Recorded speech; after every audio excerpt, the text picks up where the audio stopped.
तू डोकं पण नको बस हे बघ पवार साहेबांच्या तर तुम्ही ह्यांनाच घ्या, मी सांगतो. आता आम्ही सर्वजण रुबी हॉल या हॉस्पिटलमध्ये त्या ठिकाणी आहे. डॉक्टर अभिजित लोढा हे आपल्या सर्वांना आदरणीय पवारच्या आरोग्याच्या स्थितीबद्दल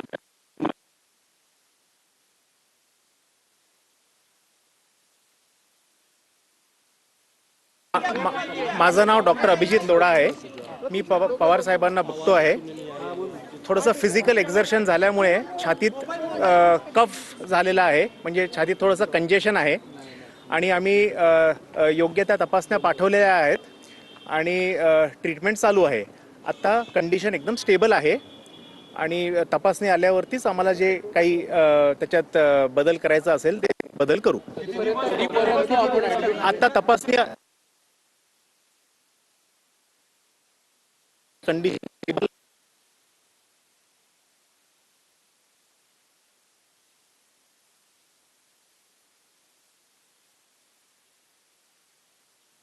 तर डॉक्टरांकडून शरद पवार यांच्या प्रकृतीविषयीचे अपडेट दिले जात आहेत. त्यांच्या छातीत कफ आहे, काही सुरुवातीच्या तपासण्या करण्यात आलेल्या आहेत. त्याचा रिपोर्ट आल्यानंतर मग पुढे उपचारासंदर्भात काही बदल करायचे असतील तर ते केले जातील. आयसीयू मध्ये नाही. सर इंग्लिश में भी ब्रीफ कर दीजिए how the situation of. See, because of physical exertion, there was some congestion in the chest. We have sent the appropriate investigations and started the appropriate treatment. The further modifications in the treatment will be decided once we get the investigation reports. is he admitted to He is admitted to a private room, and at the moment, all the vital parameters are stable. what are the vital parameters? By vital parameters, you mean the oxygen level, the blood pressure, the saturation, everything has been normal. See, it is because of physical exertion. 2-3 दिवसापासून त्रास असेल. सरांच्या 2-3 दिवसापासून त्रास आहे. नाही नाही नाही बोलतायत सर, बोलतायत. 2-3 तासात आपल्याला रिपोर्ट मिळेल. नाही असं तर मला माहित नाही काही.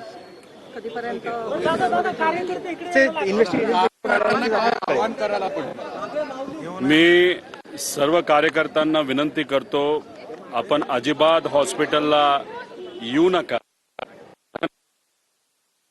सर्व पेशंट आहेत आणि आताच जसं डॉक्टर सांगितलं की जरा बूम खालती पवार साहेब नाही आहे, एका प्रायव्हेट रूम मध्ये आहे.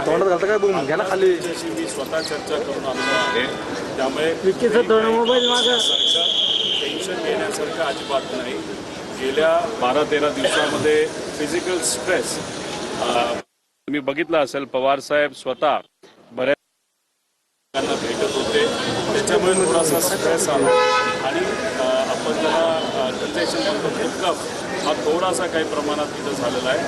आता पुढच्या काही वेळामध्ये रिपोर्ट्स येतील.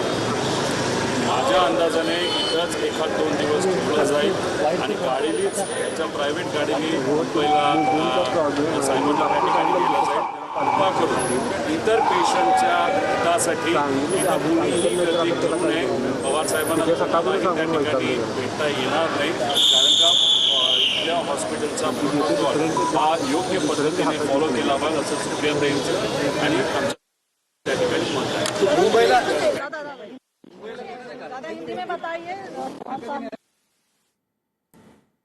तबियत टेस्ट वहाँ पे किए गए हैं. उनको आईसीयू में नहीं रखा गया, उनको प्राइवेट रूम में वहाँ पे रखा गया. कोई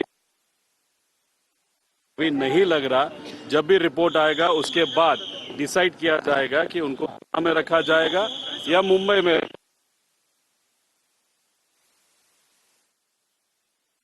नॉर्मल सब कार्यकर्ता को मैं विनती करता हूँ कि यहाँ पे जो हॉस्पिटल है पेशेंट से यहाँ पे उनको तकलीफ न हो, इसीलिए कंटिन्यूसली टाइम इंटरवल के बाद मैं खुद या सुप्रियाताई या डॉक्टर कार्यकर्ता हो या तमाम महाराष्ट्र के लोग हो उनको अपडेट देते जाएंगे. Thank you. तर हॉस्पिटलमध्ये येऊ नका, सर्व कार्यकर्त्यांना विनंती, घाबरण्याचं कारण नाहीये असं रोहित पवार यांनी सांगितलेलं आहे. रिपोर्ट आल्यानंतर मुंबईत पुढे न्यायचं किंवा नाही हे ठरवलं जाईल असंही रोहित पवार यांनी सांगितलेलं आहे. प्रकृती स्थिर असल्याची माहिती शरद पवार यांची प्रकृती स्थिर असल्याची माहिती डॉक्टर लोढा यांनी दिली. त्यानंतर हॉस्पिटलमध्ये येऊ नका असं रोहित पवार यांनी कार्यकर्त्यांना आवाहन केलंय. शरद पवारांना पुण्यातील रुबी रुग्णालयात दाखल करण्यात आले. पवारांना श्वसनाचा त्रास होत असल्याची माहिती आहे. सुरुवातीला बारामतीच्या गोविंद बागेत पवारांवर प्राथमिक उपचार करण्यात आले. मात्र त्रास वाढल्यानं पवारांना बारामतीतून पुण्यातील रुबी रुग्णालयात दाखल केलं. रुबी रुग्णालयातील डॉक्टर सायमन ग्रँट यांच्या देखरेखीखाली पवारांवर उपचार होणार आहेत. पवारांसोबत सुप्रिया सुळे, प्रतिभा पवारही रुग्णालयात उपस्थित आहेत. माझं नाव डॉक्टर अभिजित लोढा आहे. मी पवार साहेबांना बघतो आहे. थोडंसं फिजिकल एक्झर्शन झाल्यामुळे छातीत कफ झालेला आहे, म्हणजे छातीत थोडंसं कंजेशन आहे आणि आम्ही योग्य त्या तपासण्या पाठवलेल्या आहेत आणि ट्रीटमेंट चालू आहे.